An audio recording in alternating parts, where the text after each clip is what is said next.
पड़ोसी ही निकला हत्यारा। जादू टोने के शक पर चौकीदार लिखन सीधे की हुई हत्या। कड़ंगी पुलिस ने किया 24 घंटे में मामले का खुलासा।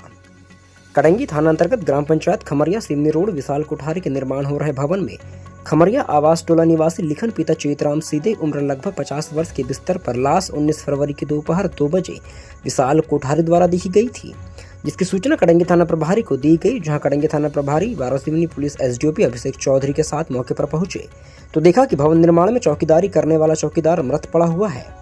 पुलिस द्वारा मृतक के परिजनों को सूचना देकर पंचनामा करने के बाद लाश का पोस्टमार्टम कराकर परिजनों को सौंप दिया गया और परिजनों की शंका के आधार पर अपनी जांच शुरू कर दी गई थी। जहां पुलिस अधीक्षक बालाघाट और वारासिवनी पुलिस एसडीओपी अभिषेक चौधरी के निर्देशन पर कड़ंगी थाना प्रभारी द्वारा तुरंत एक टीम बनाकर 19 तारीख की शाम से ही आरोपी की तलाश शुरू कर दी गई। जानकारी अनुसार परिवार के शक के आधार पर मृतक के पड़ोसी आवास टोला खमरिया निवासी अजय उर्फ बंटी पिता उर्कुड़ कुड़वेती जाति गोंड उम्र 20 वर्ष को पूछताछ के लिए हिरासत में लिया गया। पूछताछ के दौरान अजय उर्फ बंटी ने यह कबूल किया है कि मेरे द्वारा ही 18 फरवरी की रात करीब 12 बजे लोहे के मजबूत पाइप से मृतक लिखन सीधे के सर पर वार किया गया, जिससे उसकी मृत्यु हो गई। और आरोपी अजय उर्फ बंटी ने पुलिस को बताया कि मृतक के द्वारा मेरे ऊपर जादू टोना किया गया था, जिसके चलते मैं बहुत परेशान था और गुस्से में आकर मैंने उसकी हत्या कर दी है। वहीं कड़ंगी थाना प्रभारी द्वारा प्रेस वार्ता कर बताया गया कि विशाल कोठारी द्वारा जानकारी दी गई थी कि उनके भवन निर्माण में चौकीदार की खून से भरी लाश पड़ी हुई है। जहां तुरंत मौके पर पहुंचकर मामले को गंभीरता से लिया गया और शंका के आधार पर मृतक के पड़ोसी खमरिया आवास टोला निवासी से पूछताछ की गई, जहां उसने अपना जुर्म कबूल किया है। वहीं आरोपी अजय उर्फ बंटी की घटना के दौरान कपड़े खून से रंगे हुए थे, तो अजय उर्फ बंटी ने अपने खून से भरे कपड़े जला दिए और लोहे का पाइप जिससे हत्या की गई उसको घर के पीछे रेत में छुपा दिया था। पुलिस द्वारा जले हुए कपड़े और हत्या में शामिल लोहे के पाइप को जब्त किया गया है और आरोपी अजय उर्फ बंटी के ऊपर हत्या का मामला दर्ज कर धारा 302 के तहत गिरफ्तार कर न्यायालय में पेश किया गया है, जिसे न्यायालय द्वारा जेल भेज दिया गया है। वहीं थाना प्रभारी ने बताया कि अंधविश्वास के चलते हत्या हुई है।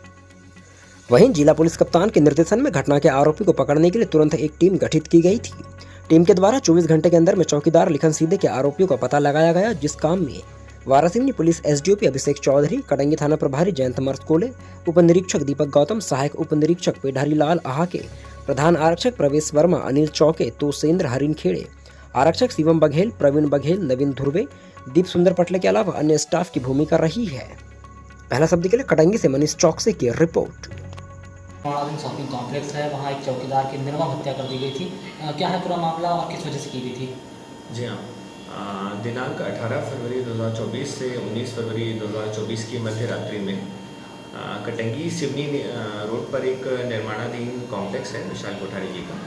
वहाँ पर लिखन शिंदे ये चौकीदार के रूप में काम करते थे रात में। तो 18 फरवरी से 19 फरवरी 2024 के दरमियानी रात में इनकी हत्या कर दी गई। सुबह उनके द्वारा शव जब देखा गया तो उसकी सूचना हमने पुलिस को दी।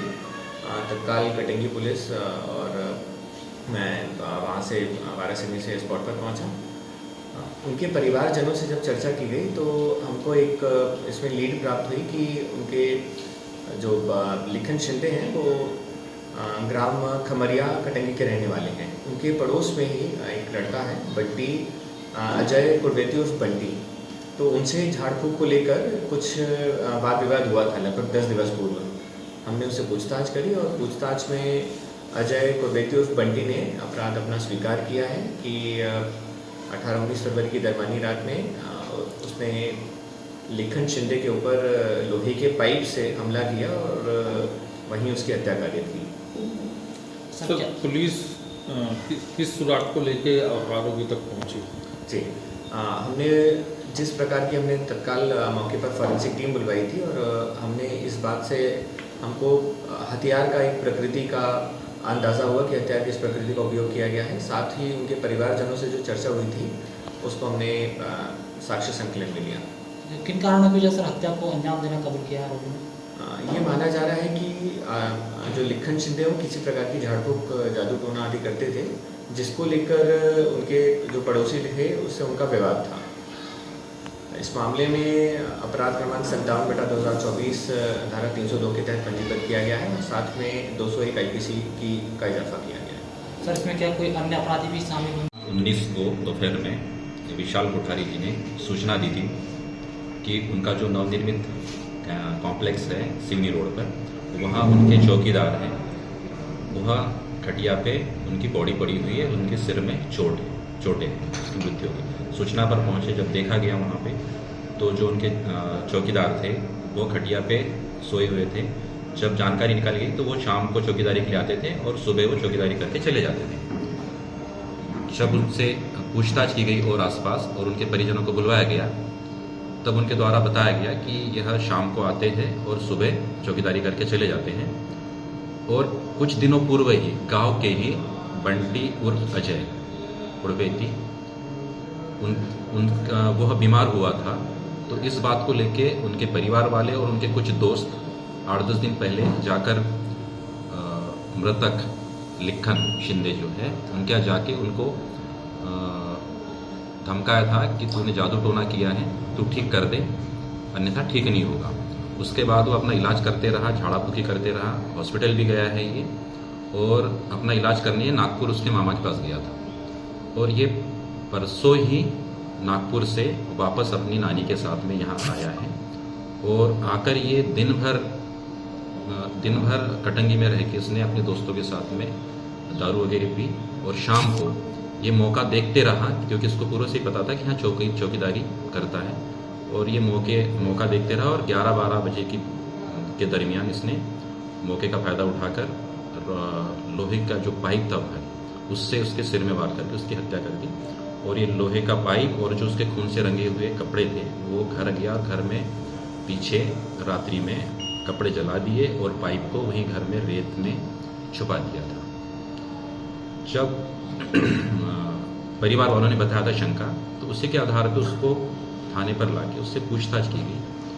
तब उसके द्वारा बताया गया था कि मैं अचानक बेहोश हो गया था, मेरी अचानक तबीयत खराब हो गई थी, और जब हमने दिखवाया था तो लोगों ने बताया था कि यही जो है जादू टोना करता है, और गांव में भी इसकी शोहरत थी कि ये जादू टोना करता है। उनकी भी उसको उल्टियाँ हुई थी। इस बात से वो बिल्कुल परेशान था और इस मृतक के प्रति उसमें आक्रोश था। इन्हीं सब कारणों को लेकर उसने मृतक लिखन शिंदे को और पाइप के रॉड से मारकर उसकी हत्या करी। हत्या में सर कितने लोग लिप्त हैं? अकेला बंटी और अजय ही है, उसी के द्वारा हत्या करी थी। सर किस जगह मारा गया था, किस जगह वार किया गया था? बॉडी देखने पर क्या प्रतीत हो रहा था? सोते हुए सिर पे उसने वार किया है। मृतक सो रहा था। सर किन किन धाराओं के तहत मामला जो है पंजीबद्ध किया गया? धारा 302 और 201 भादवी के तहत अपराध पंजीबद्ध किया है। आरोपी की गिरफ्तारी हो गई? आरोपी की गिरफ्तारी हो गई और मामले में प्रयुक्त लोहे का पाइप और उसके जो अर्जले कपड़े हैं वो जब्त कर लिए गए हैं, उसे न्यायालय पेश किया जा रहा है। सर ये टीम में कौन कौन थे इस मामले पर खुलासा करने में? समस्त कार्यवाही में श्रीमान हमारे पुलिस अधीक्षक महोदय, अतिरिक्त पुलिस अधीक्षक महोदय और SDOP वाराणसी सर, उनके मार्गदर्शन में सारी कार्यवाही की गई। सर चूंकि झाड़ फूक से जुड़ा हुआ मामला है और हम ऐसा देखते हैं कि लगातार कुछ वर्षों में झाड़ फूक जैसे मामलों की लगातार शिकायतें आ रही हैं, जिनमें हत्या होना एक आम धारणा बन गई है।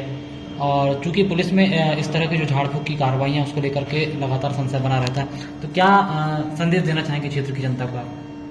हाँ, हमारी ओर से ये अक्सर अभियान भी चलाया जाता है पुलिस विभाग की ओर से जागरूकता संबंधी कि ये अंधविश्वास में विश्वास न करें। आपको कोई समस्या इस तरह की तो आप सबसे पहले अपना इलाज करवाइए, चेकअप करवाइए। हर ब्लॉक पे, हर तहसील पे बहुत अच्छी सुविधाएं आजकल उपलब्ध हो गई है। और तब भी यदि लगता है आपको, तो यदि इस तरह की कोई आपके साथ में कोई आपको परेशानी या घटना हो रही तो आप थाने पे भी सूचना कर सकते हैं कि फलाना ऐसा कहता, तो उन्हें समझाइश देकर या फिर अभियान चलाया जाकर लोगों को जागरूक किया जा सकता है इन अंधविश्वासों, जिससे कि हम जो आगे जो है घटनाएं इस तरह की न घटे। ठीक।